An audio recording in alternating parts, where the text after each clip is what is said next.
आज हामी 119 औं श्रृङ्खलामा छौँ र आज चाहिँ हामी ज्ञान व्यवस्थापनको एकदमै महत्त्वपूर्ण विषय लिएर चाहिँ यहाँहरू समक्ष उपस्थित भएका छौँ।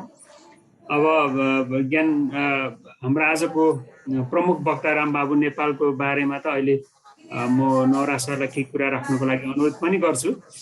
विशेष गरेर अब आज हाम्रो यो प्लेटफर्मको अध्यक्ष गणेश शाहज्यू, पूर्व मन्त्री गणेश शाहज्यू देश दौडामा हुनुहुन्छ तैपनि जोडिनु भएको छ। धेरै धेरै धन्यवाद। र रामबाबु सरलाई क्यानाडा आउनुहुन्छ र अरू सम्पूर्ण सरहरू म्यामहरूलाई स्वागत गर्न चाहन्छु हैन। अब ज्ञान भन्नु साँच्चै अब सबजनाको अब मानिस अब भनौँ न पृथक भएको कारणले ज्ञानले नै गर्दा हो। तर ज्ञान चाहिँ सबै किसिमले अब विकासदेखि विनाश सबै कुराहरू ज्ञानले नै गर्दा भएको छ। म यसो सोच्छु होइन, हरेक दिन हामी ज्ञानकै खोजीमा लागिरहेका हुन्छौँ। अनि अब विभिन्न स्रोतबाट पत्र पत्रिका, ज्ञान पुस्तक अब अथवा यस्ता खालको ज्ञान मञ्चहरूबाट ज्ञानै आर्जन गर्छौँ। र हरेक दिन ज्ञान बाट चाहिँ हामीले उपलब्धि के भयो अथवा हाम्रो जीवनलाई सहज भएको छ कि छैन, हाम्रो उद्देश्य पुरा भएको छ कि छैन, हाम्रो जीवन अर्थपूर्ण बनाउन सकिएको छ कि छैन भन्ने म आफैले सोच्छु हैन। र आफैले सोच्दाखेरि पनि अब कता कता त्यो प्रश्न चाहिँ अब जटिल लाग्छ, सरल भएको छैन जस्तो लागिरहेको हुन्छ। हरेक दिनको ज्ञानले थप सरल सहज उत्पादनमूलक नभएको जस्तो मलाई लाग्छ हैन। त्यो भएको हुनाले अब वास्तवमा यसको व्यवस्थापनकै कुरा हुन सक्छ भन्ने मलाई पनि लाग्छ र अरू कसैलाई पनि यस्तो लाग्दो हो। यो भएको हुनाले एकदमै महत्त्वपूर्ण विषयमा हामी चाहिँ आज रामबाबु नेपाललाई पाएका छौँ। र रामबाबु नेपाल सर चाहिँ अब पूर्व सचिव हुनुहुन्छ, हामी सबैलाई थाहा छ नेपाल सरकारको। र उहाँले चाहिँ अब वित्तीय व्यवस्थापनमा लामो समय सेवा गर्नुभएको र अहिले चाहिँ विशेष गरेर ज्ञान व्यवस्थापनको बाँड्ने अभियानमा लागिराख्नु भएको छ। र मैले चाहिँ यति भन्दै अब हाम्रो गणेश शाह सरलाई आफ्नो यो आज 119औं अङ्कमा श्रृङ्खलामा सबै सहभागीज्यूहरूलाई ज्ञानी ध्यानी होइन विद्वत वर्गहरू सबैजनालाई स्वागत गरिदिनको लागि म गणेश शाह सरलाई अनुरोध गर्छु। गणेश शाह सर।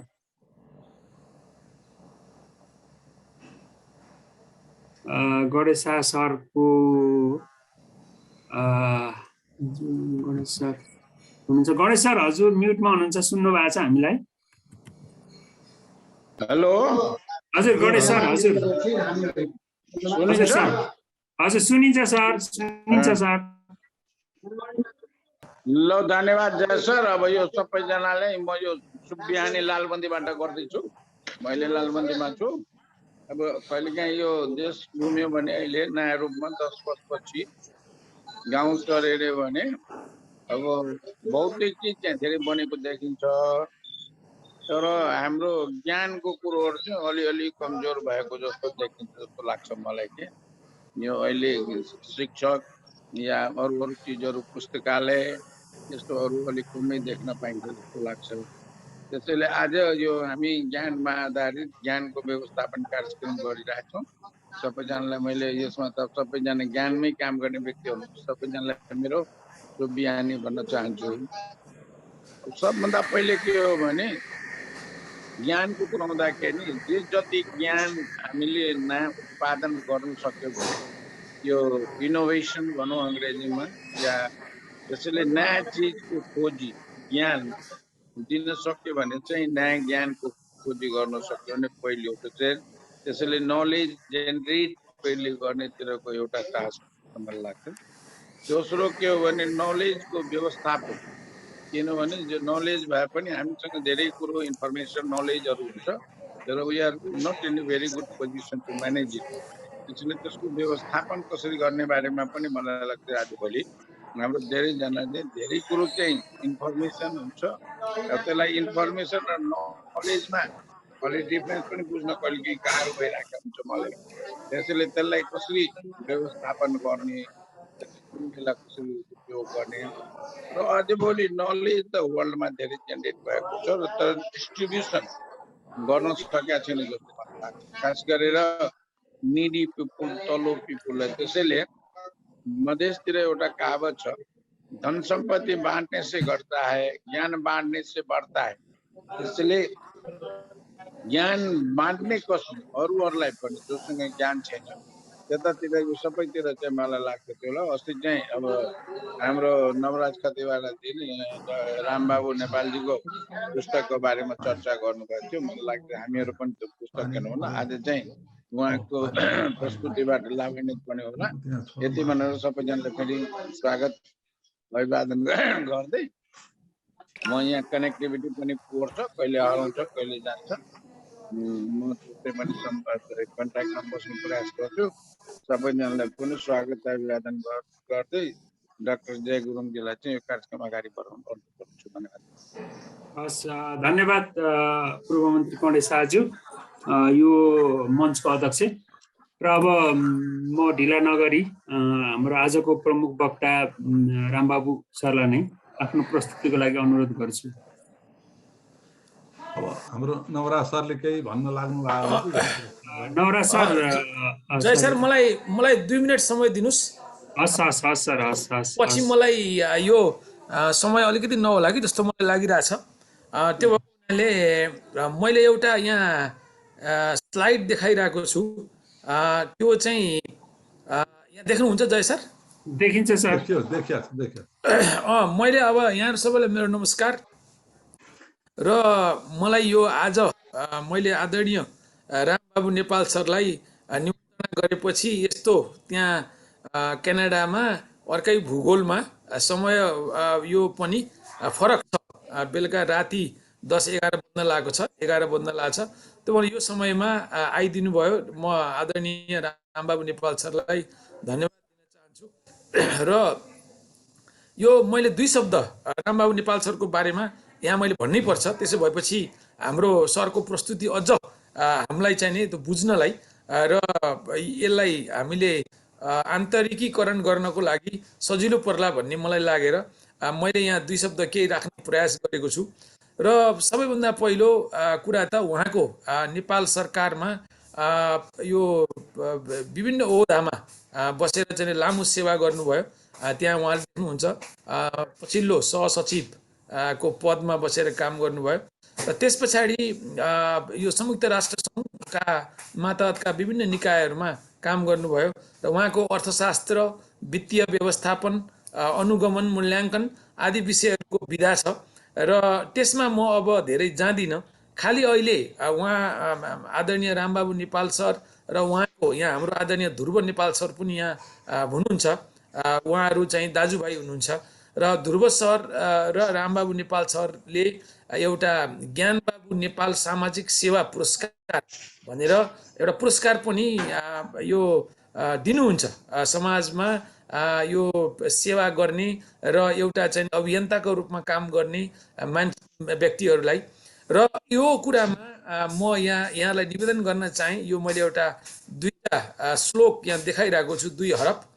सतेषु जायते सुर सहस्रेषु च पण्डित वक्ता 10 सहस्रेषु दाता भवति कोटिषु। यो भनेको अर्थ के भने तपाईले 10 जना मान्छेमा छरपष्ट परेका र्यान्डमली तपाईले चाहिँ नि र्यान्डम सिलेक्सन गर्नुभयो। 10 जना मान्छेबाट एउटा मान्छे भने त्यो एउटा मान्छे सुरो पर्छ अरे, पर्न सक्छ अरे। र त्यस्तै 100 जना मान्छेमा एउटा पण्डित हैन मान्छे अथवा विद्वान मान्छे फेला पर्छ अरे। र तपाईको 10,000 मान्छेमा मात्रै एउटा कुशल वक्ता, असल वक्ता फेला पर्छ अरे।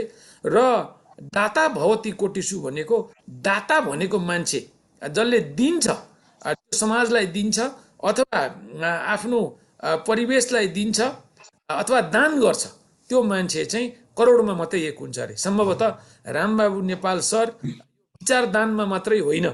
यो अघि मैले जुन सामाजिक सेवा पुरस्कारको कुरा गरेँ, त्यो पुरस्कार लगाए त्यो विचार दानमा समेत यो हामीलाई एउटा अमूल्य दान गर्नुभएको छ, विचार दान गर्नुभएको छ यो पुस्तकको मार्फतबाट। त्यसकारण हामी सबै यो हाम्रो पुस्ता र यो पछिको पुस्ता पनि, हामी पछिको पुस्ता पनि सम्भवतः रामबाबु नेपाल सरलाई एकदमै आदर गर्नेछ, सम्मान गर्नेछ। र म यहाँको जीवन सफल भएको सार्थक भएको म देख्छु, किनभने यी विभिन्न क्रियाकलापले गर्दा। यति भनेर म अब आदरणीय रामबाबु नेपाल सरलाई आफ्नो प्रस्तुति अगाडि बढाइदिनु हुन हार्दिक अनुरोध गर्छु। सबैलाई चाहिँ हार्दिक अभिवादन गर्दछु। अब यो कार्यक्रम आयोजना गर्नुहुने नेपाल विकास अनुसन्धान प्रतिष्ठान रिसोर्सेस हिमालय को चाहिँ कोभिड-19 व्यवस्थापन सहयोग सञ्चालन बहसको 19औं श्रृङ्खलामा यो ज्ञान व्यवस्थापनको विषयमा आफ्नो विचार राख्ने अवसर दिनुभएकोमा म डाक्टर नवराज खतिवडा सर र अध्यक्षज्यू, यस चाहिँ समूहका अध्यक्षज्यू गणेश शाहज्यू सबैप्रति र सबैजना यसका चाहिँ जयकुमार सर सबैप्रति चाहिँ आभार व्यक्त गर्दछु। अब यो ज्ञान व्यवस्थापन अवधारणा र अभ्यास भन्ने पुस्तक भर्खरै निस्केको हो। अब म पहिला चाहिँ नि यो पुस्तक किन लेखियो भन्ने सन्दर्भमा चाहिँ गयो भने उपयुक्त हुन्छ जस्तो लाग्छ। मैले चाहिँ नि सन् 2005 मा organisation for the prohibition of chemical weapons, यसको हेड अफिस नेदरल्यान्डमा छ। अनि त्यसमा मैले चाहिँ नि वरिष्ठ मूल्याङ्कन अधिकृतको रूपमा चाहिँ नि सेवा प्रवेश गरेँ। अब नेपालमा पनि काम गरिसकेको थिएँ अनि गर्दै गर्दै त्यहाँ आइपुगेँ।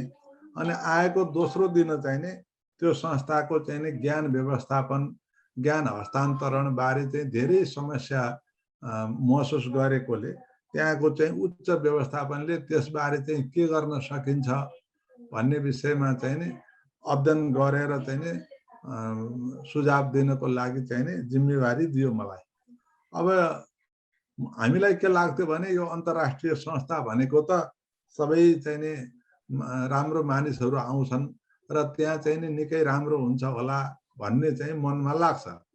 अनि तर कस्तो लाग्यो भने त्यहाँ त्यो अध्ययन गर्दै जाँदा त्यो चाहिँ संस्थामा चाहिँ धेरै चाहिँ ज्ञान व्यवस्थापन सम्बन्धमा चाहिँ समस्याहरू छन्। अनि मैले 106 जना भन्दा बढी मानिससँग अन्तर्वार्ता लिएँ। अनि त्यहाँ चाहिँ नि ज्ञान व्यवस्थापनको चाहिँ के समस्या चाहिँ देखियो भनेदेखि अब धेरै देशबाट चाहिँ नि मानिसहरू आउने, करिब 80 देशका मानिस त्यहाँ काम गर्थे। सबैको एउटा कुनै खास चाहिँ नि ठोस चाहिँ नि नीति, कार्यक्रम, कार्यविधि केही नहुँदाखेरि त्यो ज्ञानका सम्पदा व्यवस्थापन, नलेज रिसोर्सहरूको व्यवस्थापन गर्ने सम्बन्धमा चाहिँ सबैको अलग अलग दृष्टिकोण हुँदाखेरि झन् त्यहाँ चाहिँ नि जटिलता चाहिँ नि सृजना भएको। अब त्यहाँ काम गर्ने मानिसहरू मुख्य रूपमा चाहिँ 3 पृष्ठभूमिका मानिस थिए। एउटा सैनिक, पूर्व सैनिक अधिकारीहरू, एउटा चाहिँ नि कूटनीतिज्ञहरू, एउटा चाहिँ हामी जस्तो व्यवस्थापनमा विषय पढेकाहरू। 3 थरी मानिसहरू त्यहाँ मुख्य रूपमा थिए। अनि प्रमुख चाहिँ हुन्थे चाहिँ अब कूटनैतिक क्षेत्रका मानिसहरू। त्यहाँबाट चाहिँ नि अब सैनिकहरू चाहिँ नि ज्ञानको चाहिँ नि हस्तान्तरण गर्न, आदान प्रदान गर्न चाहिँ पटक्कै नचाहने सैनिकहरू। अनि त्यसपछि चाहिँ कूटनीतिज्ञहरूले त्यो विषयलाई चाहिँ बडा हल्का रूपमा लिने। अब व्यवस्थापनका मानिसहरूले चाहिँ त्यसलाई अलिकति चाहिँ नि गम्भीरतापूर्वक लिन खोजे पनि त्यहाँ चाहिँ नि त्यो धेरै जसो चाहिँ कूटनीतिज्ञहरूको चाहिँ नि बाहुल्य भाव हुनाले त्यहाँ चाहिँ ज्ञान व्यवस्थापनको चाहिँ अवस्था साह्रै नाजुक रहेछ। अनि त्यो अध्ययन गर्दै जाँदाखेरि चाहिँ अरू संस्थाहरू, अरू अन्तर्राष्ट्रिय संस्थाहरू बारे पनि खोजी नीति भयो। अनि अरू चाहिँ संस्थाहरूमा पनि त्यस्तै समस्या, जस्तो युनेस्को पेरिसमा त्यहाँ पनि ठुलो समस्या रहेछ ज्ञान व्यवस्थापन। संस्था त शैक्षिक संस्था, शैक्षिक विकास, सांस्कृतिक, वैज्ञानिक सम्बन्धी, तर ज्ञान व्यवस्थापनको समस्या त्यहाँ झन् जटिल रहेछ। अनि ती सबै कुराले गर्दाखेरि चाहिँ अब के हो त ज्ञान व्यवस्थापन र यसलाई कसरी व्यवस्थापन गर्ने भन्ने विषयमा चाहिँ चासो बढ्नु भयो। यसैको फलस्वरूप चाहिँ नि मैले यो विषयमा थप अध्ययनहरू गरेँ। अनि केही लेखहरू चाहिँ फुटकर लेखहरू पनि छापिए। अनि मैले यो किताबकै रूपमा चाहिँ तयार गरौँ भन्ने लागेर अनि लेख्दै गएँ र अहिले यो वर्ष चाहिँ धेरै समयपछि चाहिँ यो पुस्तक चाहिँ नि प्रकाशित हुन सक्यो। त्यसले गर्दाखेरि ज्ञान व्यवस्थापन अब एक थरीको भनाइ के छ भने ज्ञान भनेको मानिसको मस्तिष्कमा हुन्छ, यो उसको नितान्त चाहिँ नि व्यक्तिगत कुरा हो। त्यसकारण बाहिरबाट चाहिँ यसको व्यवस्थापन विषयमा केही गर्न सकिँदैन, यो व्यक्तिको पर्सनल चोइसको कुरा हो भन्ने एक थरी मान्यता छ। त्यसकारण यो ज्ञान व्यवस्थापन बारे कुरा गर्नु चाहिँ फजुल कुरा हो भन्ने एक थरी मान्यता छ। किनभने यो स्वतः व्यक्तिको चासो, व्यक्तिले चाहिँ नि ज्ञान आदान प्रदान गर्न चाह्यो, हस्तान्तरण गर्न चाह्यो भन्ने हुन्छ, होइन भने बाहिरबाट हुँदैन र यसले पूर्णता प्राप्त गर्दैन भन्ने छ। अर्कोतिर चाहिँ नि व्यवस्थापन, यसको विधि प्रक्रिया नीति रह्यो भने चाहिँ ज्ञान व्यवस्थापन गरेर ज्ञानको चाहिँ नि जुन चाहिँ सम्पदाहरूको सुव्यवस्थाबाट संस्थालाई लाभान्वित गराउन सकिन्छ र संस्थाको प्रभावकारिता बढाउन, त्यसको लागत चाहिँ नि कम गर्न सकिन्छ भन्ने मान्यता अर्को छ। अनि यसको चाहिँ नि ज्ञानको कुरा त हाम्रो चाहिँ नि सृष्टिको उषा कालदेखि नै चाहिँ नि भएको, मानिसहरूले ज्ञानको सृजना गर्नुभयो, त्यहाँबाट संरक्षण गर्नुभयो। तर यसलाई व्यवस्थित गर्ने र अहिलेको चाहिँ युगमा चाहिँ कसरी अगाडि बढाउने भन्ने कुरा चाहिँ नि सन् 1990 पछि चाहिँ नि विकास भएको चाहिँ देखिन्छ। यसमा अब OECD organisation for the economic cooperation and डेभलपमेन्टले 1994 मा यो नलेज इकोनोमी सम्बन्धमा चाहिँ नि अध्ययन गरेको देखियो। त्यसपछि विश्व बैंकले 1998-99 को चाहिँ नि प्रतिवेदन नै नलेज फर डेभलपमेन्ट भन्ने थेममा तयार गरेपछि र चाहिँ अन्तर्राष्ट्रिय संस्थाहरूले, प्राइभेट सेक्टरको एउटा कुरा छ, अन्तर्राष्ट्रिय सार्वजनिक संस्थाहरूले चाहिँ नि यसमा चाहिँ नि चासो देखाएको र कसरी चाहिँ नि ज्ञान व्यवस्थापन चाहिँ गर्ने र आफ्नो क्षेत्रमा र आफ्ना सदस्य राष्ट्रहरूलाई चाहिँ कसरी लाभान्वित गराउने भन्ने सम्बन्धमा प्रयास थालेको देखिन्छ। अनि त्यसपछि सरकारी क्षेत्रमा चाहिँ नि त्यस्तो खासै प्रयास चाहिँ नि भएको छैन। त्यसमा बेलायतले चाहिँ नि नलेज प्रिन्सिपल्स भन्ने के गरेको छ। भारतको चाहिँ प्रशासन सुधार आयोगले चाहिँ 2008 मा चाहिँ नि त्यो ई गभर्नेन्सको सिलसिलामा चाहिँ नलेज व्यवस्थापन बारे चाहिँ नि केही कुराहरू उल्लेख गरेको देखिन्छ। त्यसकारण सरकारी क्षेत्र चाहिँ तुलनात्मक रूपले चाहिँ नि निजी क्षेत्रभन्दा चाहिँ नि ज्ञान व्यवस्थापनमा पछाडि परेको चाहिँ देखिएको छ। अब ज्ञान भनेको के हो भन्ने अहिले चाहिँ नि कुरा पनि उठ्यो। सूचना र ज्ञान एउटै हो कि भन्ने, अनि शिक्षा र ज्ञान एउटै हो कि भन्ने कुरा पनि आयो। अब यहाँ चाहिँ ज्ञानको विषयमा चाहिँ यो ज्ञान चाहिँ के हो त भन्दा, मानिसले चाहिँ नि देखेर सुनेर अनुभवबाट गरेर आफूमा आन्तरिकीकरण गरिएको यस्तो चाहिँ नि पक्ष हो जुन चाहिँ उसले निर्णय निर्माणको लागि र चाहिँ समस्या समाधानको लागि चाहिँ प्रयोग गर्छ। त्यो चाहिँ ज्ञान। खालि पढ्नु जान्नु चाहिँ नि के हो, त्यो ज्ञान त भयो, त्यसले पूर्णता प्राप्त गरेको हुँदैन। त्यो निरन्तर रूपमा परिष्कृत गराउँदै लैजानुपर्छ र चाहिँ नि यो व्यवहारमा चाहिँ नि उतारेर यसलाई परिष्कृत गर्दै समय सापेक्ष बनाइएको हुनुपर्छ भन्ने मान्यता छ र त्यस्तो नै ज्ञान उपयोगी हुन्छ भन्ने कुरा छ। अब हाम्रो समाजमा चाहिँ नि ज्ञानका अब विषयमा विभिन्न चर्चाहरू हुन्छन् हैन, विभिन्न प्रकारका ज्ञान बारे कुराहरू हुन्छन्। त्यसलाई चाहिँ मूलतः चाहिँ नि दुई किसिमको चाहिँ नि ज्ञान र त्यसपछि एउटा चाहिँ नि संस्थागत ज्ञान, एउटा व्यक्तिगत ज्ञान। संस्थागत ज्ञान भनेको संस्थाका चाहिँ सम्पूर्ण चाहिँ नि सदस्यहरूको ले जानेका कुराहरूको सामूहिक उसलाई चाहिँ नि योगलाई चाहिँ नि संस्थागत ज्ञान भनियो। त्यसपछि व्यक्तिले जानेको, व्यक्तिले चाहिँ नि आफ्नै प्रयासबाट या संस्थाको माध्यमबाट चाहिँ उसले विभिन्न आफूलाई चाहिँ नि परिष्कृत गराएको हुनसक्छ त्यो चाहिँ। अनि त्यहाँबाट विभिन्न प्रकारका ज्ञानहरू, सैद्धान्तिक ज्ञान, सामान्य ज्ञान, अब ऐतिहासिक चाहिँ नि ज्ञान, प्रक्रियागत ज्ञान, विभिन्न प्रकारका चाहिँ नि ज्ञानहरूको समय समयमा चाहिँ उनीहरूको परिपूरक भूमिका हुन्छ र सबै उत्तिकै महत्त्वपूर्ण छन्। त्यसकारण हामीले चाहिँ नि के बुझ्नु पर्यो भने अब सबै किसिमको ज्ञान भएका मानिसहरू संस्थालाई चाहिँ नि आवश्यक पर्छ। र हामीले यस्तो ज्ञान जान्ने सामान्य ज्ञान हुने मानिस पनि चाहियो, प्राविधिक ज्ञान हुने स्पेशलाइज नलेज भएको मान्छे पनि चाहियो, ऐतिहासिक ज्ञान भएको मानिस पनि चाहियो, प्रक्रियागत ज्ञान प्रक्रियाबारे जानकारी भएको मानिस पनि चाहियो। सबै किसिमको ज्ञानको सदुपयोगबाट संस्था चाहिँ नि समुन्नत हुन सक्छ र संस्था चाहिँ बलियो हुन सक्छ।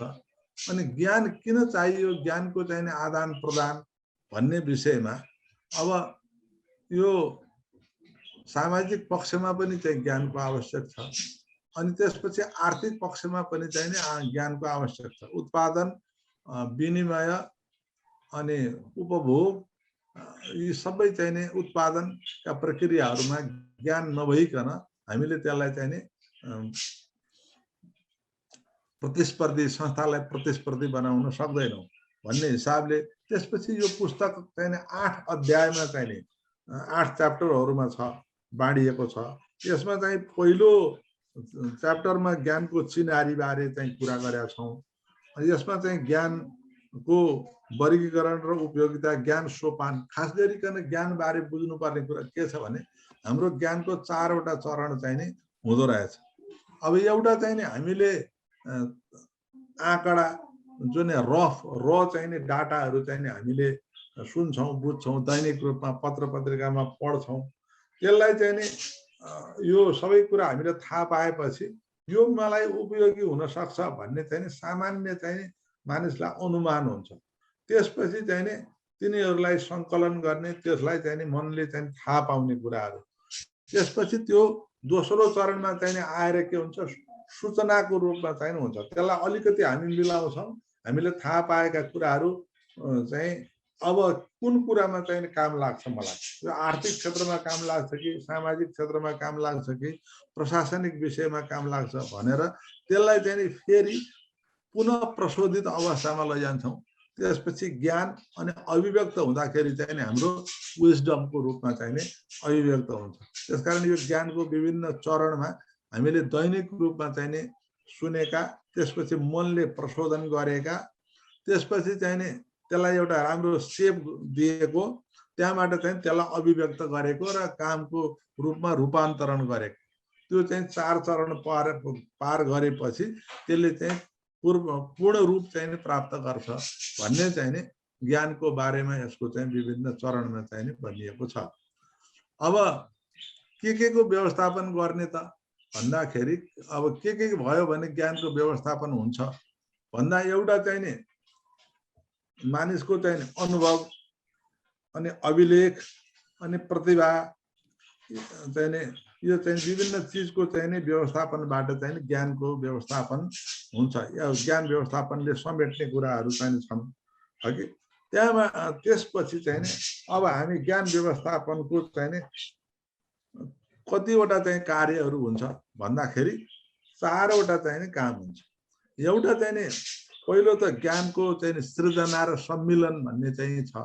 ज्ञानको सृजना कसरी हुन्छ? अब हामी विभिन्न माध्यमबाट चाहिँ ज्ञानको सृजना हुन्छ। एउटा अध्ययनबाट, अनि अन्तर्क्रियाबाट, हैन, अनि अनौपचारिक रूपमा देखेर सुनेर मान्छेको ज्ञानको सृजना हुन्छ मानिसमा। त्यसमा चाहिँ एउटा चाहिँ नि लिखित रूपमा अभिव्यक्त गर्न सकिने, अर्को चाहिँ नि ट्यासिट नलेज भन्छ, जुन चाहिँ मानिसले लिखित रूपमा राख्न सक्दैन तर त्यो उसको मनमा रहेको हुन्छ। त्यसलाई चाहिँ नि लिखित रूपमा चाहिँ नि ल्याउन नसक्दासम्म त्यो मानिसले संस्था छोडेर गयो भने, त्यसलाई चाहिँ नि अभिव्यक्त गर्ने अवसर दिइएन भने त्यसै हराएर जान्छ भनेर ट्यासिट नलेज र इम्प्लिसिट नलेजको रूपमा चाहिँ ज्ञानलाई 2 किसिमबाट वर्गीकरण गरिएको छ। अनि ज्ञान सृजना र सम्मिलन भन्ने चाहिँ अर्को शब्द नलेज क्रिएसन एन्ड क्याप्चरिङ भन्ने शब्द प्रयोग हुन्छ। क्याप्चरिङ भनेको अरू संस्थासँग भएको, अरू व्यक्तिसँग भएको ज्ञानलाई चाहिँ नि कसरी चाहिँ नि हाम्रो चाहिँ संस्थाको लागि उपयोग गर्ने, हाम्रो लागि कुन कुन सान्दर्भिक हुन्छ त्यो कसरी चाहिँ नि संग्रह गरेर हामीमा चाहिँ नि हाम्रो ज्ञानसँग त्यसलाई चाहिँ नि मिलाएर परिष्कृत गराउने भन्ने कुराहरू हो। समान किसिमका उद्देश्य भएका अरू संस्थाहरूले आर्जन गरेका ज्ञानहरू हाम्रो लागि कसरी उपयोगी हुन सक्छ भन्ने कुराहरू र हाम्रो अहिले भएको ज्ञानलाई कसरी परिष्कृत गर्ने भन्ने सम्बन्धमा, जस्तो उदाहरणको लागि खेती प्रणाली छ भने हामीले जानी आएको खेती प्रणालीमा त्यहाँबाट अरू देशको चाहिँ खेती प्रणालीका कसरी चाहिँ हामीले त्यसलाई उपयोग गर्न सकिन्छ भनेर त्यसको अरू देशको अनुभवलाई चाहिँ नि हाम्रोमा चाहिँ कति उपयुक्त हुन्छ त्यो चाहिँ नि ग्रहण गर्ने कामलाई चाहिँ नलेज क्याप्चरिङ भन्ने व्यवस्था छ। त्यसको लागि विभिन्न माध्यमहरूबाट अब नलेज एक्सचेन्जको कार्यक्रमहरू, कम्युनिटी अफ प्र्याक्टिसनर्स COP, त्यसबाट चाहिँ नि ज्ञानको चाहिँ नि सम्मिलन गराउन सकिन्छ। त्यसपछि अर्को चरणमा चाहिँ छ ज्ञानको चाहिँ नि अब हस्तान्तरण, कसरी चाहिँ ज्ञानलाई चाहिँ प्रचार गर्ने हैन, कसरी चाहिँ ज्ञानलाई परिष्कृत गर्ने भन्ने कुराहरू छ त्यहाँबाट। अनि अर्को चरणमा चाहिँ ज्ञान संग्रह र पुनः प्राप्ति, कसरी चाहिँ नि स्टोर गर्ने भन्ने सम्बन्धमा अब आफूलाई आवश्यक, आफूले जानेको चाहिँ नि ज्ञान अहिले तत्काल उपयोग नभएर भविष्यमा उपयोग हुन सक्छ भने त्यसलाई चाहिँ नि संग्रह कसरी गर्ने, कसरी चाहिँ नि रिट्राइभ गर्ने, पुनः प्राप्ति गर्ने भन्ने चाहिँ नि सबभन्दा ठुलो समस्या छ। किनभने कतिपय संस्थाहरूमा चाहिँ ज्ञानका स्रोतहरू चाहिँ नि छन् तर कहाँ छ भन्ने कुरा चाहिँ लोकेट हुन नसकेको अवस्था। त्यसले गर्दा चाहिँ नि अब a lost book is a misplaced book is a lost book भन्छ जस्तै अब हामीसँग भए पनि चाहिएको बेलामा चाहिँ नि पाउन सकिएन भने त्यो ज्ञानको उपयोगिता भएन। त्यसकारण चाहिँ कसरी ज्ञान संग्रह गर्ने भन्दाखेरि नलेजलाई चाहिँ क्लासिफाई गर्ने र चाहिँ नि रिटेन्सन पोलिसीबाट कस्तो ज्ञान कति अवधिलाई चाहिँ नि ज्ञानका सम्पदाहरू राख्ने र चाहिँ नि यो रिटेन्सन पोलिसी पनि अति जरुरी छ र त्यसलाई इन्डेक्सिङ गर्ने।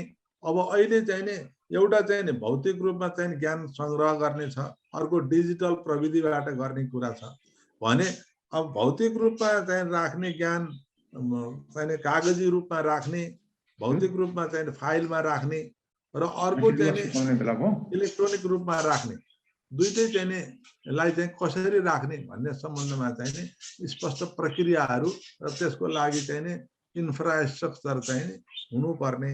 अनि त्यहाँबाट त्यो डिजिटली राखेका चिजहरू चाहिँ नि हराएर जान नपाउन्, इन्फर्मेसन सेक्युरिटी, इन्फर्मेसन इन्टिग्रिटीका कुराहरू छन्। त्यसलाई चाहिँ कसरी चाहिँ नि टेम्परिङ हुन नपाउने व्यवस्था गर्ने भन्ने सम्बन्धमा चाहिँ पनि ज्ञान व्यवस्थापनकै क्रममा चाहिँ नि त्यो इन्फर्मेसन सेक्युरिटी को कुराहरू, इन्टिग्रिटीका कुराहरू चाहिँ आउँछन्।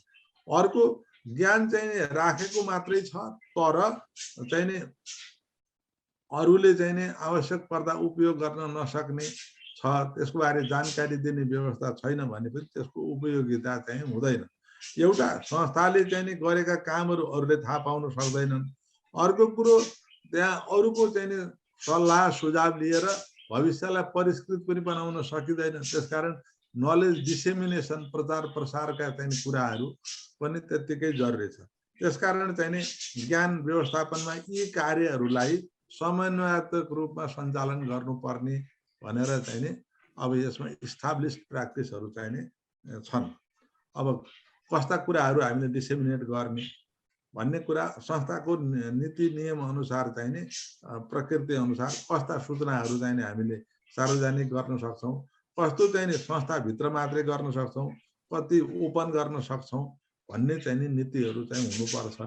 र चाहिँ अर्को ज्ञान चाहिँ नि हस्तान्तरण गर्ने व्यवस्थाको बारेमा सबभन्दा ठुलो समस्या राष्ट्रसङ्घमा काम गर्दाखेरि हाम्रो नेपालमै पनि के छ भनेदेखि ज्ञान हस्तान्तरणको चाहिँ विषयमा हामीलाई ठुलो समस्या।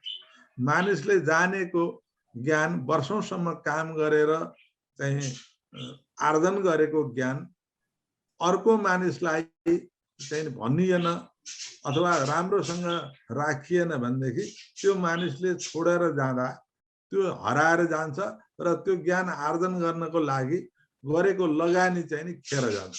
जसले गर्दा त्यो चाहिँ नि फेरि दोहोर्याएर चाहिँ नि गर्नुपर्ने हुन्छ र चाहिँ संस्थाप्रतिको विश्वसनीयता चाहिँ नि कमजोर भएर जान्छ। अब मैले चाहिँ त्यहाँ काम गर्दाखेरि त्यो ओपिसिडब्ल्यूमा पनि त्यस्तै समस्याहरू, अब विभिन्न चाहिँ सदस्य राष्ट्रहरूसँग चाहिँ नि भएका कुराहरू अब प्रपरली चाहिँ नि राम्रोसँग नराख्दाखेरि के भयो भने त्यो मानिसले छोडेर गएपछि चाहिँ नि ती जम्मै कुराहरू हराएर चाहिँ नि गए, अनि चाहिँ नि केवल संस्थाप्रतिको विश्वसनीयतामै प्रश्न चिन्ह खडा भयो। अब उनीहरूसँग भएका संवादहरू चाहिँ नि राम्रोसँग सङ्ग्रह गरेर राखिएन हैन, त्यसले गर्दा भनेको खोजेको बेलामा पाइएन भने आफूले चाहिँ नि एग्री गरेका कुराहरू चाहिँ नि के भयो समयमा कार्यान्वयन गर्न सकिएन। अब नेपालमै पनि अब हामीले धेरै पटक चाहिँ नि सुनेका छौँ कतिपय चिजहरू नराखेको कारणले चाहिँ नि के भयो पछि चाहिँ नि हामी असजिलोमा पर्यौँ। अन्तर्राष्ट्रिय सन्धि सम्झौताहरूमा नेगोसिएसनमा हामीहरू चाहिँ नि पुरानो अभिलेखहरू नहुँदा अब पुरानो ज्ञान चाहिँ सञ्चय गरेर राख्ने एकले अर्कोलाई भन्ने व्यवस्था नहुँदाखेरि चाहिँ नि हामी नेगोसिएसनमा चाहिँ धेरै कमजोर भयौँ, त्यस्तो अवस्था छ। अनि जिम्मेवारी किटान नगर्दाखेरि एकपटक चाहिँ नि कुरा चाहिँ नि पत्रिकामा आएको थियो, निकै चर्चा पनि भएको थियो। नेपालको प्रतिनिधि मण्डलले चीनसँग चाहिँ नि कुराकानी गर्यो। अब अर्थ मन्त्रालयका प्रतिनिधि पनि छन् अनि सम्बन्धित मन्त्रालयका प्रतिनिधि पनि छन्, अनि त्यो कागज चाहिँ नि पछि चीनले माग्दाखेरि भेटिएन, पत्रिकामा आएको थियो। अनि सम्बन्धित मन्त्रालयले चाहिँ नि भन्ने यो अर्थ फाइनान्ससँग सम्बन्धित कुरा भए हुनाले त्यो चाहिँ अर्थ मन्त्रालयसँग चाहिँ हुनुपर्छ भन्ने, अर्थ मन्त्रालयले त्यो चाहिँ नि मन्त्रालयको प्रोजेक्टको लागि चाहिँ नि दिने भनेर कुरा भए हुनाले त्यो काम ओरिजिनेट उहाँहरूबाट भए हुनाले उहाँसँगै हुनुपर्ने भनेर चाहिँ नि त्यो महत्त्वपूर्ण चाहिँ दस्तावेज चाहिँ नि कसले राख्नुपर्ने भन्नेसँग पनि जिम्मेवारी किटान नभएर अथवा लापरवाहीले चाहिँ नि हामीले चाहिँ अलि असहज चाहिँ नि स्थिति चाहिँ नि महसुस गर्नु पर्यो। यो पटक पटक भइरहेको हुन्छ। त्यसकारण चाहिँ नि के हुन्छ भने ज्ञानका सम्पदाहरू सङ्ग्रह गर्ने राख्ने जिम्मेवारी र कसरी राख्ने भन्ने कुरा पनि त्यतिकै महत्त्वपूर्ण छ। यो किताबमा चाहिँ नि व्यक्तिगत ज्ञान व्यवस्थापन बारे पनि केही चाहिँ नि चर्चा गरिएको छ। अब मानिसले चाहिँ किन चाहिँ नि ज्ञान आर्जन गर्ने त भन्ने विषयमा र चाहिँ त्यसका विभिन्न कारणहरू र कसरी मान्छेले ज्ञान आर्जन गर्छ, ज्ञान आर्जन गर्नेमा चाहिँ के समस्याहरू छन् र चाहिँ कसरी त्यसलाई चाहिँ व्यवस्थापन गर्न सकिन्छ भन्ने छ। अहिले हामी इन्फर्मेसन ओभरलोडले गर्दाखेरि हामीले चाहिँ नि आवश्यक चिज चाहिँ नि सङ्ग्रह गरेर राख्न नसक्ने, जानेको सुनेको छु जस्तो लाग्ने, तर त्यसमा चाहिँ नि सङ्ग्रह गरेर नराख्दाखेरि चाहिँ नि आवश्यक परेको बेलामा चाहिँ हामीले त्यसलाई चाहिँ नभेट्ने र त्यो उपयोगिता चाहिँ नि नहुने त्यस्तो किसिमको अवस्था चाहिँ हुन्छ। त्यसकारण चाहिँ यो ज्ञान व्यवस्थापनमा व्यक्तिगत ज्ञान व्यवस्थापनका लागि पनि विभिन्न माध्यमबाट आर्जन गरेको ज्ञानलाई कसरी व्यवस्थित गर्न सकिन्छ भन्ने कुरा पनि गरिएको छ। अनि धेरै चाहिँ नि चर्चा चाहिँ यहाँ संस्थागत ज्ञान व्यवस्थापनको बारेमा छ। सरकारी कार्यालयहरू साथै संयुक्त राष्ट्र सङ्घका विभिन्न एजेन्सीहरूमा अहिले ज्ञान व्यवस्थापनको विषयमा के कुराहरू कामहरू कसरी भइरहेछ भन्ने विषयमा पनि चर्चा गरिएको छ। त्यसमा धेरै संस्थाहरूको बारेमा चाहिँ नि उल्लेख छ। त्यसमा राष्ट्रसङ्घकै विषयमा पनि छ। त्यसपछि युनेस्कोले के गरिरहेछ भन्ने छ। अन्तर्राष्ट्रिय कृषि विकास कोष, अन्तर्राष्ट्रिय चाहिँ नि यो world food organisation, agriculture UNFAO त्यसको बारेमा पनि छ। अनि वाइपीकै विषयमा पनि छ। अनि त्यसपछि चाहिँ IAEA को विषयमा छ। अनि चाहिँ नि वर्ल्ड ब्याङ्कले चाहिँ नि आफ्नो प्रतिवेदनमा के भनेको छ त्यो नलेज फर डेभलपमेन्टमा भन्ने विषयमा पनि चाहिँ चर्चा गरिएको छ। र चाहिँ खास गरिकन अब चाहिँ नि नलेज व्यवस्थापनमा मुख्य समस्याहरू के छन् त भन्ने विषयमा चाहिँ नि अहिले चाहिँ देखिएको कुरा के छ भनेदेखि नलेज व्यवस्था ज्ञानको व्यवस्थापनको विषयमा हामीले चाहिँ नि गम्भीर रूपमा चाहिँ नि लिएका छैनौँ हैन। यो चाहिँ स्वाभाविक रूपमा आफै भएर जानियो भन्ने कुरा चाहिँ नि लिएको छ। त्यसपछि चाहिँ नि यसको लागि चाहिँ नि नीति छैन। अहिले राष्ट्रसङ्घले चाहिँ नि यो ज्ञान व्यवस्थापनलाई व्यवस्थित गर्नको लागि सबै संस्थामा चाहिँ नि knowledge management policy, knowledge policy हुनुपर्छ र त्यो चाहिँ नि त्यसको गभर्निङ बोर्डले चाहिँ नि एप्रुभ गर्नुपर्छ र यसको लागि चाहिँ नि जिम्मेवारी कसको भन्ने चाहिँ किटान गरिनुपर्छ भन्ने कुरामा जोड दिएको छ। त्यसपछि चाहिँ नलेज म्यानेजमेन्ट सम्बन्धी चाहिँ कमन टर्मिनोलोजीहरू हुनुपर्छ, प्रक्रिया चाहिँ स्थापित हुनुपर्छ र यसमा चाहिँ खास गरिकन सुपरभाइजरको भूमिका चाहिँ महत्त्वपूर्ण हुने कुराहरू चाहिँ कसरी चाहिँ ज्ञान एउटा मानिसले आर्जन गरेको ज्ञान उसले छोडेर जाँदाखेरि हराएर जाने अवस्था नहोस् र उसले चाहिँ ज्ञान एक्सचेन्ज गर्न पाओस् र उसले ज्ञान एक्सचेन्ज गरोस् भन्ने सम्बन्धमा सुपरभाइजरले चाहिँ गर्नुपर्ने छ। सर मेरो समय कति छ अब? नवरा सर हुन्छ सर, अब सरले बिस्तारै हामी केही अन्तर्क्रिया पनि गरौँला, प्रश्न उत्तर केही भयो भने। हजुर सर, अब त्यसपछि चाहिँ नि अब ज्ञान नेपालमा चाहिँ नि ज्ञानको चाहिँ लागि के गर्नु पर्यो भन्ने विषयमा पनि यसमा चर्चा गरिएको छ। खास गरिकन अब हामीले चाहिँ नि अहिलेको अवस्था चाहिँ नि अध्ययन गर्नु पर्यो। हामी चाहिँ नि ज्ञान व्यवस्थापनको चाहिँ नि उसमा कहाँ छौँ र चाहिँ कहाँनिर चाहिँ नि हामीले चुकेका छौँ, हामीसँग ज्ञान आवश्यक पर्ने संस्थालाई ज्ञान आवश्यक पर्ने ज्ञान छ कि छैन, त्यो छ भने कहाँ छ, अनि त्यो चाहिँ नि आदान प्रदान हुने चाहिँ नि परिपाटी चाहिँ नि संस्थामा कस्तो छ हैन। अनि मानिससँगै हराएर जाने के छ भने पहिला चाहिँ नि व्यवस्था थियो, तर अहिले हामी चाहिँ त्यसमा कमजोर चाहिँ हुँदै गइरहेछौँ। अभिलेख राख्ने बारेमा अभिलेख पद्धति, रिटेन्सन पोलिसी आदि बारे चाहिँ हाम्रो अवस्था चाहिँ एकदमै कमजोर छ। अनि त्यसपछि अब विभिन्न समूहका विभिन्न विषय विज्ञहरूको चाहिँ बारेमा को चाहिँ सहयोगबाट चाहिँ ज्ञानको प्रशोधन गर्ने, परिमार्जन गर्ने परिपाटी पनि व्यवस्थित चाहिँ हामीले गर्न सकेका छैनौँ भनेर सरकारका चाहिँ विभिन्न चाहिँ क्षेत्र, सरकारको कार्यक्षेत्रमा कसरी चाहिँ कम्युनिटी अफ प्र्याक्टिस स्थापित गर्ने, अनि त्यसपछि तिनीहरूलाई कसरी चाहिँ सुदृढ गर्ने र तिनीहरूबाट चाहिँ ज्ञानलाई चाहिँ क्रमिक रूपमा चाहिँ परिमार्जन गर्ने भन्ने कुराहरू चाहिँ आवश्यक छ भन्ने कुराहरू पनि उल्लेख गरिएको छ। अनि त्यसपछि आएर अब अन्तिममा चाहिँ नि अब हाम्रो एउटा चाहिँ हामी अहिले परम्परागत ज्ञान, रैथाने ज्ञान हाम्रो चाहिँ हराएर गइरहेको छ। त्यसलाई चाहिँ कसरी चाहिँ हामीले पुनर्जीवित गर्न सक्छौँ भन्ने कुराहरू, हाम्रो परम्परागत र रैथाने ज्ञानहरू कति उपयोगी छन्, तिनीहरूलाई कसरी परिमार्जन गर्ने भन्ने विषयमा अहिले नेपालमा मात्रै होइन धेरै चाहिने अरू देशमा पनि चासो बढेर युनेस्कोले चाहिँ विभिन्न चाहिने ठाउँ क्षेत्रका परम्परागत ज्ञानहरू सङ्कलन गरेर प्रकाशित गरेको छ र त्यसलाई चाहिँ कसरी चाहिँ अब भ्यालिडेसन गर्ने, कसरी चाहिँ त्यो ज्ञान सृजना गर्नेहरूलाई चाहिँ कसरी रिकग्नाइज गर्ने त्यो पद्धति हुनुपर्छ भन्ने चाहिँ मान्यता बढ्दै गएको छ। किनभने धेरै देशका चाहिँ परम्परागत प्रविधिहरू लोप हुँदै गइरहेको हुनाले त्यसलाई जगेर्ना गर्नुपर्छ भन्ने सम्बन्धमा युनेस्को र वर्ल्ड इन्टेलेक्चुअल प्रपर्टी अर्गनाइजेसन साथै अरू संस्थाहरूले पनि त्यसमा जोड दिएर त्यो कामहरू चाहिँ गर्नुपर्छ। त्यसलाई चाहिँ सङ्कलन गर्ने, त्यसलाई चाहिँ प्रचार प्रसार गर्नुपर्छ र त्यसको चाहिँ अहिलेको सान्दर्भिकता, अहिले चाहिँ त्यसलाई कसरी बढावा दिन सकिन्छ भन्ने विषयमा अगाडि बढाउनुपर्छ भन्ने छ। त्यसको चाहिँ अन्तिममा चाहिँ अब हामीले ज्ञान व्यवस्थापनको लागि के गर्ने त भन्ने चाहिँ विषयमा चाहिँ उपसंहारको विषय रूपमा पनि उल्लेख गरिएको छ। हस् ल, मैले आफ्नो प्रस्तुति संक्षेपमा राखेँ सर। यही प्रेजेन्टेसन छुट्टै चाहिँ मैले बनाइनँ। अब सरहरूको जिज्ञासा, सरहरूको सुझाव पाऊँ। म सरहरूले अहिलेसम्म सुनिदिनु भएकोमा म आभार व्यक्त गर्दै अब सरहरूको लागि चाहिँ नि उसको सुझावको लागि अनुरोध गर्छु। हस्, धेरै धेरै धन्यवाद हाम्रो रामबाबु नेपाल सरलाई।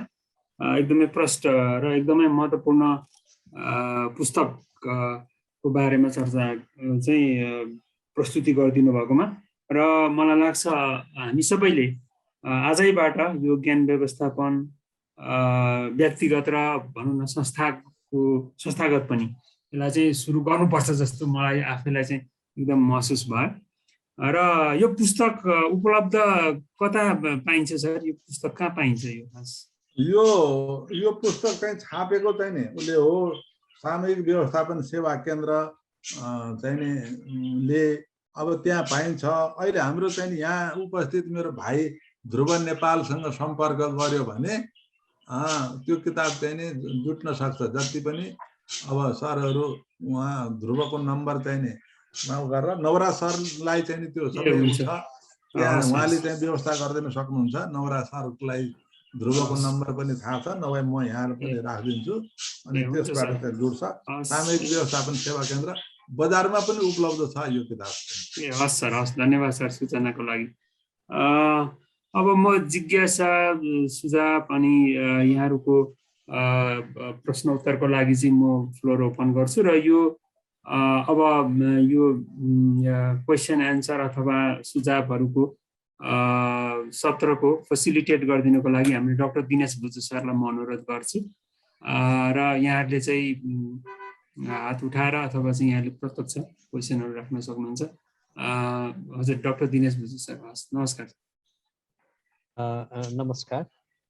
आज बिहान हामीले यो 119औं श्रृङ्खलामा रामबाबु नेपालजीबाट ज्ञान व्यवस्थापन नलेज म्यानेजमेन्ट सम्बन्धी उहाँको पुस्तकमा आधारित केही ज्ञान गुणका कुराहरू सुन्यौँ। अब साथीहरूबाट हामीले 20-25 जति छौँ, केही जिज्ञासा र यसमा केही प्रतिक्रिया भए कृपया राखिदिनु होला। मैले सुरुमा डाक्टर नीलकमल चपागाईको हात उठेको थिएँ। डाक्टर साहब, हजुर। हजुर सर, नमस्कार, धेरै धेरै धन्यवाद रामबाबु सर। सरले त्यो इन्डिजिनियस नलेजहरूको पनि कुरा गर्नुभयो अनि युनेस्कोले पनि त्यसमा इन्ट्रेस्ट देखाएको छ, विभिन्न कन्भेन्सनहरूले पनि गरेको छ। मलाई चाहिँ चासो लागेको कुरो सरको आफ्नो अध्ययनको सिलसिलामा यो ज्ञान व्यवस्थापन सम्बन्धमा चाहिँ अब भनौँ न पूर्वीय र पश्चिमी हिसाबमा कुनै फरक अथवा विभिन्न सांस्कृतिक परिवेशमा त्यो ज्ञान व्यवस्थापनको फरक फरक मोडालिटीहरू त्यस्तो केही पाउनु भएको थियो कि भन्ने एउटा जियोग्राफिक तरिकाले मात्रै होइन, कल्चरल मात्रै नभएर हिस्टोरिकली पनि कुनै भनौँ न पहिले चाहिँ अलिक फरक तरिकाले गर्थ्यौँ। जस्तो एउटा हिसाबले सोच्दाखेरि चाहिँ बढी चाहिँ मौखिक तरिकाले ज्ञान व्यवस्थापन भएको पनि पाइने हुन्थ्यो। अब अहिले गएर चाहिँ हामी बढी लिखितमा गइरहेको छौँ। अब लिखितबाट अब डिजिटलमा जाँदाखेरि त्यसको मोडालिटी अलिकति फरक पर्ने, त्यो हिसाबमा सरले कसरी पाउनुभयो, अलिकति त्यसमा प्रकाश पारिदिनुहुन्छ कि भन्ने लागेको सर। हस्, धन्यवाद सर। अब यहाँ चाहिँ नि के म सरको चाहिँ एकदम राम्रो प्रश्नको लागि गर्छु। ज्ञानको विकासमा हामीले 4 चरण चाहिँ नि के अरे विकास भएर आएको चाहिँ देखिएको छ। एउटा चाहिँ नि भन्ने र सुन्ने युग, सबभन्दा पहिला भन्ने र सुन्ने युग पहिलो युग थियो, जुन एकदम आदिम अवस्थाको युग थियो। त्यसपछि दोस्रो चाहिँ नि युग आयो सरको चाहिँ नि यो के अरे भाषाको लिखित रूपमा राख्ने युग आयो। त्यसपछि छाप्ने, पहिला लिखित रूपमा प्रेस थिएन, त्यसपछि प्रेस आयो। प्रेसपछि अहिले आएर डिजिटल आयो। 4 चरण अहिले चाहिँ यो ज्ञानको विकासको चरणमा 4 चरण चाहिँ नि पार भएर हामी अहिले डिजिटल युगमा छौँ। अब त्यो 4 चरणमा यो पहिलो भन्ने र सुन्ने चाहिँ नि क्रम चाहिँ अहिले पनि छ र चाहिँ नि लिखित रूपमा चाहिँ राख्ने र चाहिँ त्यो छापा पनि छ र अहिले आएर डिजिटल माध्यमबाट त्यसलाई धेरै सजिलो चाहिँ बनाइएको छ। त्यसकारण चाहिँ नि यो भन्ने र सुन्ने समयमा चाहिँ हाम्रो यो किताबको विमोचनको सिलसिलामा भैरव रिसालज्यूले भन्नुभएको थियो, अब मानिस लेख्न पढ्न नजान्ने हुँदा पनि मानिसले ज्ञानको सृजना गरेका थिए हैन। कयौं चिज चाहिँ नि एउटाले अर्कोलाई देखाएर पनि चाहिँ नि ज्ञानको चाहिँ हस्तान्तरण चाहिँ भइरहेको छ, पुस्ता पुस्ता सरेर चाहिँ आइरहेको छ। अनि त्यसपछि आएर हामीले के गर्यौं, भाषा लिखित रूपमा चाहिँ राख्ने व्यवस्था चाहिँ गर्यौं। त्यो बेला के भयो भने सीमित मानिसहरूसँग मात्रै हुने भयो अनि धेरै मानिससँग हुन सकेन किनभने हातले लेखेर त धेरै फैलाउन सकिएन अनि त्यो हुँदा के भयो भनेदेखि भन्नुपर्ने आवश्यकता चाहिँ नि कायमै रह्यो किताबको रूपमा पनि रह्यो लेखेर चाहिँ भोजपत्रहरूमा चाहिँ लेखिएका चाहिँ कुराहरू पनि भए त्यसपछि ढुङ्गाहरूमा लेखिएका कुरा पनि छन् माटोमा लेखिएका कुराहरू पनि छन् त्यसपछि चाहिँ प्रेस आयो त्यसले अलिकति विस्तार गर्यो धेरै ठाउँमा पुर्यायो अहिले आएर डिजिटलले के भयो भनेदेखि अब प्रिन्ट पनि गर्न नपर्ने तर चाहिँ नि रहन सक्ने र धेरैले चाहिँ एप्रोच गर्न सक्ने चाहिँ युगमा चाहिँ हामी चाहिँ आयौँ तर यसले चाहिँ के गर्यो भनेदेखि इन्फर्मेसन ओभरफ्लो भएर त्यहाँबाट चाहिँ सही ज्ञान पत्ता लगाउनु पनि चाहिँ गाह्रो हुने चाहिँ अवस्था पनि आयो त्यसकारण अब यसको क्वालिटीको कुराहरू अनि कुन चाहिँ नि सबैले चाहिँ नि ज्ञान चाहिँ नि मैले जानेको कुरो यो भने अहिले इन्फर्मेसन ओभरफ्लो भएको छ त्यसको आधिकारिकता के हो भन्ने कुरा छुट्याएर त्यसमा चाहिँ नि त्यसको कति अमल गर्ने भन्ने कुरा त्यसलाई कसरी प्रयोग गर्ने भन्ने समस्या पनि उत्पन्न भइरहेको छ अनि त्यसलाई चाहिँ नि व्यवस्थित गर्ने त्यो रेगुलेटरी बडी नहुँदाखेरि अहिले हामी चाहिँ नि देख्छौँ नि विभिन्न प्रकारका सूचनाहरू चाहिँ नि आछन् एउटै विषयमा कन्फ्लिक्टिङ चाहिँ सूचनाहरू छन् मानिसहरूले हेर्दा चाहिँ उ छ कुनमा पालना गर्ने भन्ने एक समय चाहिँ त्यो केही पनि थिएन भने अहिले आएर चाहिँ त्यो त्यस्तो किसिमले ओभरफ्लो भएर त्यसको आधिकारिकता उपर नै प्रश्न चिन्हहरू खडा भएको छ त्यसकारण अहिले आएर चाहिँ यसले समस्या सृजना गरेको हुनाले यसको चाहिँ नि नियन्त्रण नियमनको चाहिँ नि आवश्यकता चाहिँ नि देखिएको छ ज्ञानका सम्पदाको बारेमा मैले यति चाहिँ अहिले देखेको चाहिँ कुराहरू र यी सबै चारैवटा कुरा चाहिँ अहिले पनि चलिरहेकै छन् विभिन्न अहिले चाहिँ चार चरण पार गरेर हामी डिजिटल युगमा चाहिँ छौँ सर मैले सरको कुरालाई गर्न सकेँ कि सकिनँ हजुर सर हजुर धन्यवाद सर एकदम सही तरिकाले भयो अरू सरहरूको पनि जिज्ञासा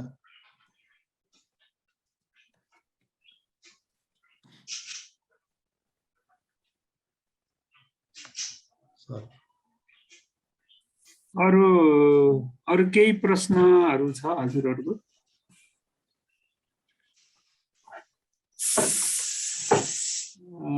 हजुर डाक्टर वेद काफले जापानबाट हजुर डाक्टर वेद सर हजुर नमस्कार राम सरलाई धेरै धेरै धन्यवाद यो जानकारीमूलक प्रेजेन्टेसन भनौँ या डिस्कसनका लागि मेरो चाहिँ क्षेत्र आइसिटी हो इन्फर्मेसन एन्ड कम्युनिकेसन टेक्नोलोजी यसमा चाहिँ हामी नलेज म्यानेजमेन्ट अब अघि हजुरले भने जस्तै डेटाबाट इन्फर्मेसन इन्फर्मेसनबाट नलेज नलेजबाट विजडम हुँदा हुँदै अनि त्यो विजडमबाट पछिल्लो चाहिँ केमा हुन्छ भनेर अहिले रिसर्च गरिँदैछ अनि यो एउटा ज्ञान व्यवस्थापन अथवा अनुभव व्यवस्थापनका बारेमा चाहिँ मलाई एउटा जापानको अनुभव सेयर गर्न मन लाग्यो जस्तै जापानमा चाहिँ के गरिन्छ भने कुनै पनि पहिले अर्गनाइजेसनको कुरा गरौँ अर्गनाइजेसनमा दुईजना भिन्दा भिन्दै डिपार्टमेन्टको मान्छेले इन्टरेक्सन गरेको कुरालाई पनि रेकर्ड गरेर राखिन्छ जुन चाहिँ अन्तिममा मिटिङ रिपोर्ट भनिन्छ त्यो चाहिँ सबैमा रेकर्ड गरेर राखिन्छ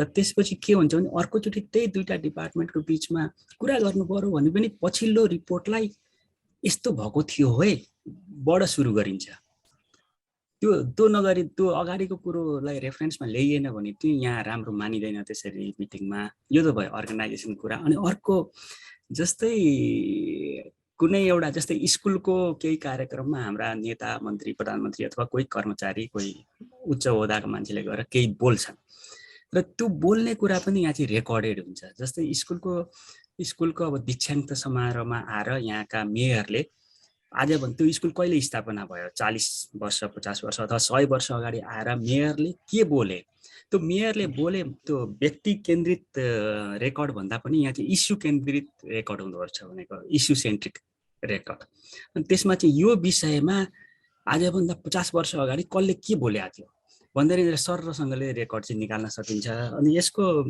तात्पर्य चाहिँ के हो भनेदेखि हामी बोलीले भन्दा पनि नलेज चाहिँ रिटर्न फर्ममा कन्भे गर्यौँ अथवा सेयर गर्यौँ भने यसको व्यवस्थापन चाहिँ सजिलो हुँदो रहेछ हिस्टोरिकली भन्ने कुरो थाहा भएर छ।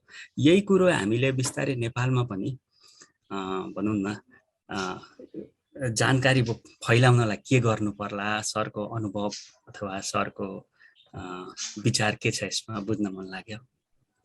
सर एकदम सान्दर्भिक प्रश्न छ, प्रसङ्ग ल्याउनु भयो सरले। अब लिखित रूपमा मैले त्यो ओपिसिडब्ल्यूमा काम गर्दा पनि यो विषय कुरा चलेको, किनभने अब मिटिङहरू हुन्छ अनि रेकर्ड राखिँदैन, रेकर्ड राख्नु पर्छ कि पर्दैन भन्ने विषयमा चाहिँ नि कुरा चल्दाखेरि के भयो भने अब मिटिङ के प्रयोजनको लागि भएको हो, अब कति डिटेलमा राख्ने भन्ने प्रसङ्ग त्यो समस्याको चाहिँ नि त्यो विषयवस्तुको चाहिँ गहिराईको आधारमा चाहिँ नि कति डिटेलमा राख्ने भन्ने, तर एजेन्डा के थियो भन्ने कुरा चाहिँ अनिवार्य रूपमा चाहिँ रहनुपर्छ।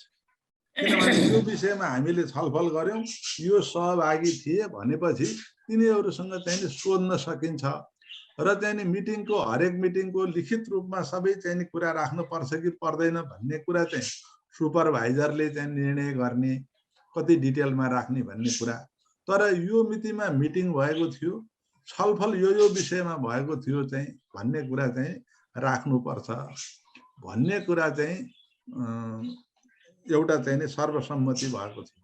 अब सरले भन्नुभएको एकदम सटीक उदाहरणहरू हेरौँ। हाम्रो नेपालमा टेलिभिजनमा देखाइन्छ मिटिङहरू, नेताजीहरूको चाहिँ नि मिटिङको सबैजना सोफामा बस्नु भएको हुन्छ,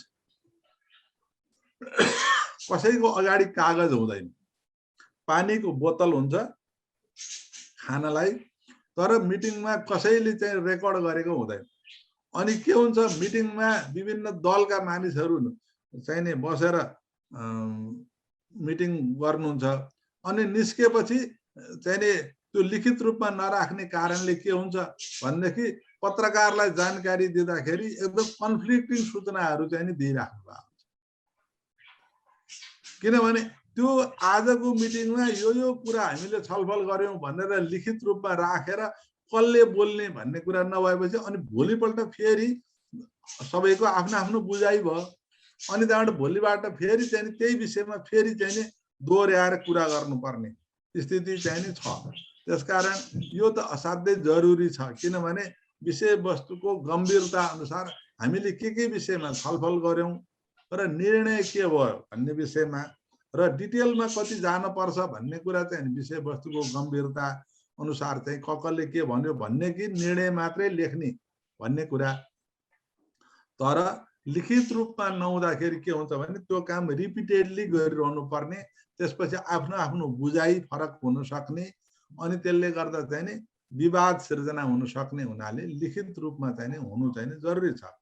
अनि अब आफ्नो तरिकाले चाहिँ भनेर हिँड्दिने आधिकारिक रूप हो कि होइन, यो चाहिँ मिटिङमा सबैको धारणा हो कि होइन भन्ने कुरा पनि आउने हुनाले अब विषयवस्तुको गम्भीरताको लागि र त्यसको चाहिँ नि समय कम खर्च गराउनको लागि, विवाद न्यून गर्नको लागि चाहिँ नि लिखित रूपमा चाहिँ नि रेकर्ड राख्ने चाहिँ नि व्यवस्था हुनु जरुरी छ। त्यसकारण चाहिँ नि कति डिटेलमा राख्ने भन्ने कुरा चाहिँ त्यो मिटिङमा बस्नेहरूको, तर न्यूनतम चाहिँ नि छलफल भएका विषयहरू के हुन्, निर्णय के हुन् संक्षेपमा लेख्न चाहिँ अनिवार्य रूपमा देखिन आवश्यक छ। त्यो नलेजको लागि र त्यसको चाहिँ नि समय भविष्यमा त्यसको समय बचत गर्नको लागि चाहिँ जरुरी छ। हस् सर, यति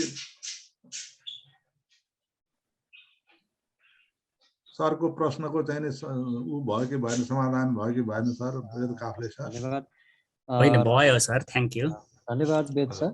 म एकैछिन अलप भएँ, मेरोमा पनि यो आज बत्ती आउने जाने भइराखेकोले माफ गर्नु होला।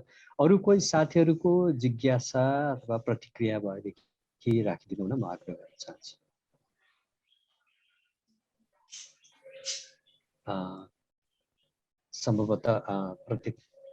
सम्भवतः सबैको जिज्ञासा मेटियो जस्तो छ, किनभने आज रामबाबु सरले विस्तृत रूपमा बुझिने गरी यी कुराहरू राख्नुभएको हुनाले खासै त्यस्तो देखिन होला। भनेपछि अब हामी क्रमशः 10 पनि बज्न लाग्यो। सार संक्षेपतिर जाउँ के अरे के साथीहरू निस्के पनि सक्नु भएको छ काम विशेषले। तारानिधि सर, मैले सरको माइक्रोफोन अन भएको देखिराखेको छु, के बोल्न लाग्नु भएको हो? म क्षमा चाहन्छु सर, यो मैले झुक्किएर अन गरेको हुँ। म आज राम्रो श्रोता नै भइराखेको छु। हस् हस्, धन्यवाद। अब यसलाई म उपस्थित सबै साथीहरू समक्ष आजको यो सेसनका चेयर गणेश शाहजीको अनुमति लिएर सार संक्षेप के राख्न चाहन्छु। आज सधैँ जस्तै प्रारम्भ गर्नुभयो यो कार्यक्रमका मोडरेटर डाक्टर जय कुमार गुरुङजीले नलेजको महत्त्व विषयबाट थाल्नु भएको थियो र त्यसपछि डाक्टर नवराज खतिवडाले एकदम सुन्दर संस्कृतको श्लोक राख्नुभयो। सुरा अनि ज्ञानी अनि त्यसपछि अन्तमा दानी, 4 प्रकारको जुन व्यक्तित्वहरू हुन्छन्, व्यक्तिहरू हुन्छन् समाजमा, तिनको साह्रै राम्रोसँग उहाँले सुन्दर तरिकाले राख्नुभयो र रामबाबु नेपाललाई उहाँले ज्ञानी मात्र होइन, उहाँ दानी पनि हुनुहुन्छ भनेर टुङ्ग्याउनु भएको थियो। किन त भन्दाखेरि उहाँले ज्ञान व्यवस्थापन गर्ने, ज्ञानको दान गर्ने र साथसाथै ज्ञानी व्यक्तित्वहरूको सम्मान गर्ने संस्कार पनि थालनी त भन्दिनँ म, थालनी त धेरै अगाडिदेखि भएको थियो। त्यसलाई निरन्तरता दिने उहाँले कार्यक्रम राख्नु भएको रहेछ। उहाँको परिवारले यो अत्यन्तै यो सराहनीय कार्य हो भनेर भन्नु। अनि त्यसपछि रामबाबु नेपालबाट हामीले उहाँको अनुभव अनि उहाँको अध्ययनबाट मिश्रित असाध्यै नै सार संक्षेपमा एक प्रकारले भन्ने हो भने कुनै एउटा ठुलो फलफुलको रस निचोरे जस्तै निचोरेर उहाँले हामीलाई त्यो रसपान गराउनु भयो कि नलेज कसरी इन्हान्स हुन्छ, नलेज कति प्रकारका हुन्छन्, त्यो कसरी ट्रान्सफर हुन्छ, अनि त्यसको स्टोरेज कसरी गर्ने, रिट्राइभल कसरी गर्ने भनेर प्राविधिक कुराहरूदेखि लिएर केही अरू प्रसङ्गहरू पनि राख्नुभयो। र अनि 2 जना साथीहरू डाक्टर निल चपागाई र डाक्टर वेद काफ्लेले पनि आफ्ना केही जिज्ञासाहरू र प्रश्नहरू राख्नुभएको थियो। अब सार संक्षेपमा आउँदाखेरि मलाई के लाग्छ भने रामबाबु सर कि ज्ञानको सिलसिलामा, ज्ञान व्यवस्थापनको सिलसिलामा 2टा कुरा होला जस्तो लाग्यो मलाई। एउटा चाहिँ प्राविधिक पक्ष यसको, अनि अर्को यसको दार्शनिक पक्ष। आज हामीले त्यसलाई छुट्याएनौँ, हामीले त्यसलाई सम्मिश्रित गरेर हेऱ्यौँ। यसको दार्शनिक पक्ष भन्नाले एउटा चाहिँ हामी अन्टोलोजी भनेर भन्छौँ होइन, ज्ञानको सृजना कहाँ हुन्छ भनेर। अनि अन्टोलोजीमा अब मलाई यता पूर्वीय दर्शनहरूको म अलिकति कमजोर छु, मैले त्यति धेरै अध्ययन गर्न पाएको छैन। कमजोर हुनुको कारण पूर्वीय दर्शन धेरै अब पाली भाषामा संस्कृतमा भएको र त्यो पढ्न नपाएको हुनाले मैले त्यति ज्ञान हासिल गर्न सकेको छैन। अब यता ग्रिसको कुरा गर्ने, ल्याटिनको कुरा गर्ने हो भने अन्टोलोजीमा आजभन्दा झन् 3500 वर्ष अगाडि नै वाट इज भनेर एकजना दार्शनिकले भनेको थियो होइन। यो के हो के भन्नेबाट नै वाट इज यो के हो यो भन्नेबाट अन्टोलोजीको सुरुवात भएको थियो। ज्ञानको मान्छेको मनमा पलाउने जुन जिज्ञासा हो, सम्भवतः यस्तो जिज्ञासा प्राणी जगतमा मानिसमा मात्रै हुँदो। अनि त्यसपछि इपिस्टेमोलोजी भनेर यो ज्ञानको अर्को निकै ठुलो आयाम छ दर्शन शास्त्रमा, फिलोसफीमा एपिस्टेमोलोजी। ज्ञानको विज्ञान भन्छु म यसलाई। र त्यो कसरी सृजना हुन्छ, कहाँबाट सृजना हुन्छ आदि इत्यादि छलफल। अनि तेस्रोमा आएर मेथोडोलोजी, यो विधि शास्त्र भन्नु पर्यो है, मेथोडोलोजी। आज चाहिँ हामी बढी यो फिलोसफिकल भाषामा भन्दाखेरि विधि शास्त्रमा बढी हामीले छलफल गर्यौँ। र सम्भवतः हामी अहिले प्रविधिको युगमा बाँचिरहेका हुनाले पनि होला विधि शास्त्र हामीले धेरै छलफल गर्यौँ। कहिलेकाहीँ अचम्म पनि लाग्छ कि अब प्रविधि नहुँदाखेरि मानिसले आफूले आर्जन गरेको ज्ञान ढुङ्गामा कोरेर पाठमा लेखेर र अनि सुनाएर अनि त्यसलाई कण्ठ गरेर प्रसारित गर्दो रहेछ। र अहिले आज हामी धन्यवाद छ ती सबै ज्ञानी विज्ञानीहरूलाई जसले प्रविधिको विकास गर्न सक्यो त्यसबाट, र ज्ञानलाई हामीले सञ्चय गर्न सक्यौँ। मात्र होइन, पुराना ज्ञानलाई समेत हामीले उत्खनन गरेर यसलाई रिट्राइभ गर्न सक्यौँ। रामबाबु सरको भाषामा भन्दाखेरि यो जुन विधि शास्त्र अहिले हामीले अगाडि बढायौँ त्यो अत्यन्तै महत्त्वपूर्ण छ। र आशा गरौँ यो हाम्रो पुस्ता निकै अब यदि भनौँ डिक्सनेरीमा शब्दकोशमा भाग्यको शब्दावली प्रयोग गरिएको छ भने हामी त्यो अर्थमा भाग्यशाली हौँ कि हामीले यो विधि शास्त्र पनि सिकेका छौँ। अघि भन्ने जस्तै ज्ञानको दार्शनिक आयामहरू पनि हामीले प्राप्त गरेका छौँ। त्यसकारण यो विधि शास्त्रको उपयोग गरेर हाम्रा ज्ञानहरू खासमा त अघि रामबाबु सरले र साथै अरू सरहरूले, अरू यहाँ सहभागीले भन्नुभयो जस्तै हाम्रो परम्परागत हाम्रो मौलिक ज्ञानहरूको संरक्षण गर्दै अगाडि बढ्नुपर्ने जस्तो देखिन्छ।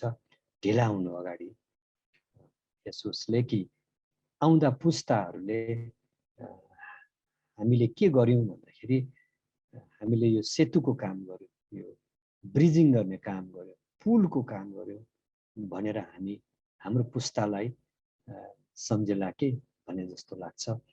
नयाँ कुरा त हामीले के आविष्कार गर्न सकौँला र अहिलेलाई। यति भन्दै आजको यो ज्ञान व्यवस्थापन सम्बन्धी जुन छलफल रह्यो त्यो अत्यन्तै महत्त्वपूर्ण र यसले ज्ञानको खोजी गर्ने हाम्रा वैज्ञानिकहरू, हाम्रा यहाँ उपस्थित जो जति छन् अनुसन्धान कर्मीहरू, उहाँहरूलाई ज्ञानको खोजी मात्र होइन त्यसको व्यवस्थापन पनि त्यत्तिकै महत्त्वपूर्ण रहेछ भन्ने कुरा हामीलाई आज दर्शन गराइदिनु भएको छ रामबाबु नेपाल सरले। उहाँलाई हार्दिक धन्यवाद। यति भन्दै अब आजको यो कार्यक्रमको अन्त्य गरिदिनु हुन यो सेसनका चेयर म गणेश शाहजीलाई हार्दिक अनुरोध गर्न चाहन्छु। दिनेश सर, गणेश सर हुनुहुन्न जस्तो छ। हजुरले नै हस्, अब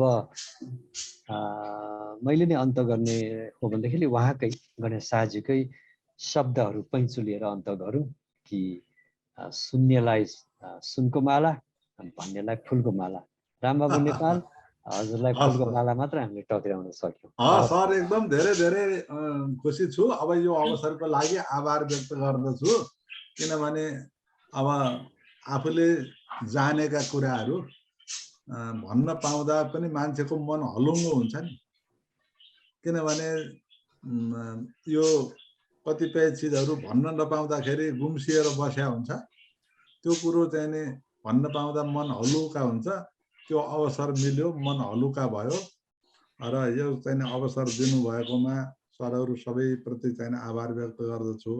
नेपालदेखि सम्झेर फोन गरेर नवराज सरले ल पर्सि है भन्नुभयो।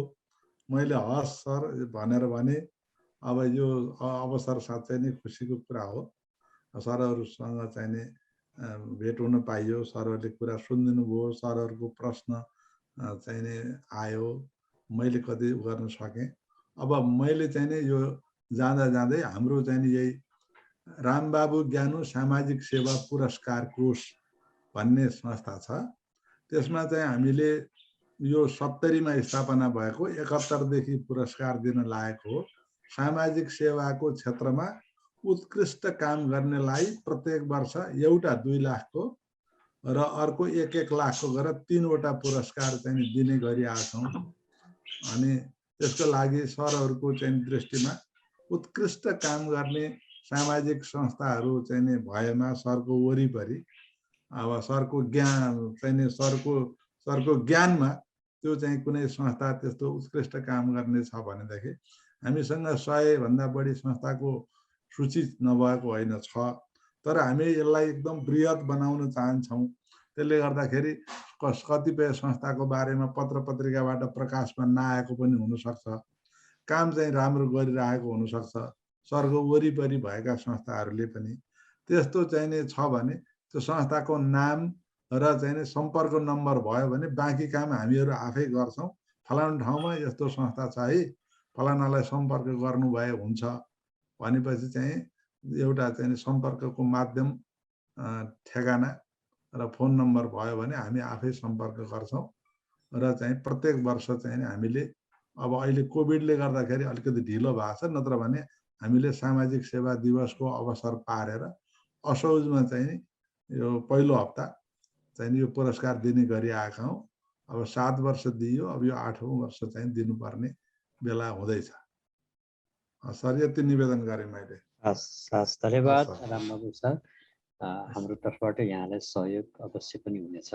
हस्, यति भन्दै आजको कार्यक्रम यही टुङ्ग्याउने अनुमति चाहन्छु र होस्टलाई पनि यो कार्यक्रम यही अन्त गरिदिनु।